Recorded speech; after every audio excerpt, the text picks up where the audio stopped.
कि हार के भी जो यहीं खड़ा था, जीत के भी साधारण है, और जनप्रतिनिधि कैसा होना चाहिए निरहुआ उसका उदाहरण है। मैंने कहा कि इस बार 80,000 से जीत रहे हम लोग। पूरा आजमगढ़ चमके लागल, सबके साफ दिखाते बा, आजमगढ़ के बच्चा बच्चा दिनेश लाल यादव के साथ है बा।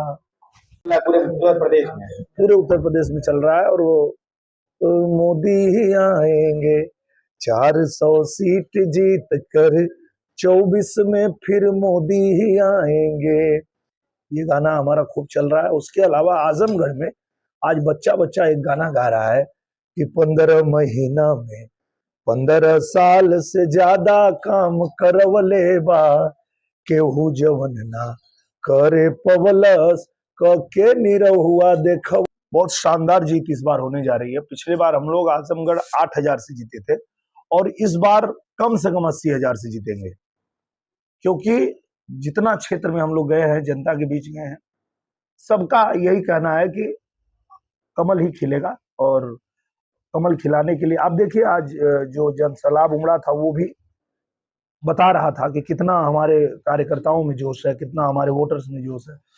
तो आजमगढ़ की जनता भी जानती है कि अगर हमने 1.5 साल के लिए भारतीय जनता पार्टी को भरोसा करके कमल खिलाया था, तो आजमगढ़ मेरा 1.5 साल में चमक गया। तो अब तो 5 साल है, तो 5 साल के लिए अगर भारतीय जनता पार्टी को मौका मिलेगा, तो आप देखेंगे कि आजमगढ़ बहुत तेजी से विकास करेगा। पूरा सैफई कुनबा आजमगढ़ में आ चुका है, और लगातार ग्राउंड पे लोग निकले हुए हैं और बड़े बड़े दावे कर रहे हैं कि इस बार इंडिया गठबंधन की सरकार बन रही है। इसको कैसे देख रहे हैं? इसको मैं ऐसे देख रहा हूं कि एक तरफ मैं हूं जो पूरे टाइम 19 से लेके और 24 मतलब 5 साल तक क्षेत्र में रहा, जनता का काम किया, और उसके दम पे मैं परीक्षा में आया हूं। और एक तरफ वो लड़का परीक्षा में आया है जो किसी दिन अपने स्कूल को झांकने ही नहीं आया। अब उसके पूरे परिवार वाले अगर स्कूल के बाहर खड़ा होकर बोलेंगे कि मेरा बेटा एकदम टॉप क्लास से पास होगा, तो क्या पास हो जाएगा? उसके लिए पढ़ाई करनी पड़ती है ना। परिवार के लोग परीक्षा हॉल के बाहर आके कितना भी नारा लगा लेंगे कि मेरा बेटा 1 नंबर आएगा, वो नहीं आएगा। वो पढ़ाई नहीं किया, वो कभी स्कूल ही नहीं झांकने आया, तो कुछ नहीं होने वाला है उनका। और आप देखिए, यही चुनाव आखिरी चुनाव उनके लिए है जब वो अपने परिवार से भेज रहे हैं। इसके बाद उनके परिवार से भी कोई आजमगढ़ नहीं आएगा। निरहुआ ही रह गए, कभी सांसद का वो रूप रंग या वैसा रूप नहीं बदल पाए, सांसद के रूप में नजर नहीं आते हैं। निरहुआ के रूप में आम जनता से हमेशा मिलते हैं।